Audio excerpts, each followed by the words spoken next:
वह दोस्त बहुत ही खास होते हैं। दोस्ती एक ऐसा रिश्ता होता है जो खून के रिश्तों से भी बढ़कर होता है। यह एक ऐसा नाता है जो बिना किसी स्वार्थ के सिर्फ प्यार, विश्वास और आपसी समझ पर टिका होता है। दोस्ती की ताकत वही समझ सकता है जिसने सच्चे दोस्त को पाया हो। ये कहानी दो सच्चे दोस्तों, अमित और रोहित की है, जिनकी दोस्ती समय के साथ और मजबूत होती गई। पहला भाग, बचपन की दोस्ती। अमित और रोहित की दोस्ती बचपन से ही थी।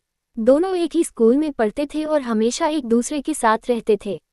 अमित एक शांत स्वभाव का लड़का था, जबकि रोहित थोड़ा चंचल और मस्तीखोर था। लेकिन दोनों की जोड़ी ऐसी थी कि पूरे स्कूल में उनकी दोस्ती की मिसाल दी जाती थी। स्कूल में जब भी कोई परेशानी आती, अमित और रोहित एक दूसरे का साथ देते। एक बार की बात है, जब रोहित की स्कूल फीस भरने में दिक्कत आ रही थी। उसके पिता की आर्थिक स्थिति ठीक नहीं थी। अमित को जब ये पता चला तो उसने बिना सोचे समझे अपनी गुल्लक में जमा पैसे रोहित को दे दिए। यार, दोस्ती में कोई हिसाब किताब नहीं होता। जब तुझे मेरी जरूरत होगी, मैं हमेशा तेरे साथ रहूंगा, अमित ने मुस्कुराते हुए कहा। रोहित की आंखों में आंसू थे। उसने अमित को गले लगा लिया और मन ही मन तय कर लिया कि वह भी हमेशा अमित का साथ देगा, चाहे हालात कैसे भी हों। दूसरा भाग, कॉलेज की जिंदगी। समय बीतता गया और दोनों ने एक ही कॉलेज में दाखिला लिया।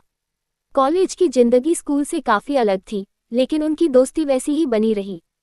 एक बार कॉलेज में एक वार्षिक खेल प्रतियोगिता हो रही थी। रोहित को क्रिकेट का बहुत शौक था, लेकिन अमित पढ़ाई में ज्यादा ध्यान देता था। रोहित ने अमित को मनाया कि वह भी टीम का हिस्सा बने। अरे यार, जिंदगी सिर्फ किताबों तक सीमित नहीं होनी चाहिए। चल, एक बार मैदान में आकर देख, कितना मजा आता है। अमित ने पहले तो मना किया, लेकिन रोहित की जिद के आगे उसे झुकना पड़ा। धीरे धीरे अमित को भी क्रिकेट पसंद आने लगा। मैच के फाइनल में जब रोहित चोटिल हो गया, तो अमित ने टीम को जीत दिलाने की जिम्मेदारी अपने कंधों पर ली।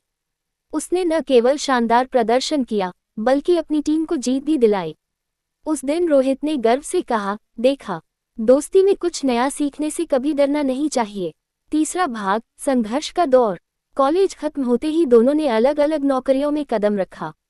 अमित एक इंजीनियर बन गया और रोहित ने अपना बिजनेस शुरू किया। कुछ सालों बाद रोहित की कंपनी को भारी नुकसान हुआ और वह कर्ज में डूब गया। उसे समझ नहीं आ रहा था कि वह क्या करे। उसने कई लोगों से मदद मांगी, लेकिन कोई साथ नहीं आया।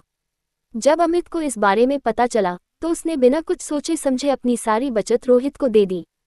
तू चिंता मत कर यार, जब दोस्त साथ होता है तो कोई भी मुश्किल बड़ी नहीं होती, अमित ने मुस्कुराते हुए कहा। रोहित को अपने दोस्त पर गर्व था। उसने पूरी मेहनत से काम किया और कुछ सालों में अपनी कंपनी को फिर से खड़ा कर लिया। इस बार वह सिर्फ अपने लिए नहीं, बल्कि अपने दोस्त अमित के लिए भी सफल होना चाहता था। चौथा भाग, दोस्ती की असली परीक्षा। एक दिन अमित को एक गंभीर बीमारी हो गई। डॉक्टरों ने कहा कि इलाज महंगा होगा और इसमें काफी समय लगेगा।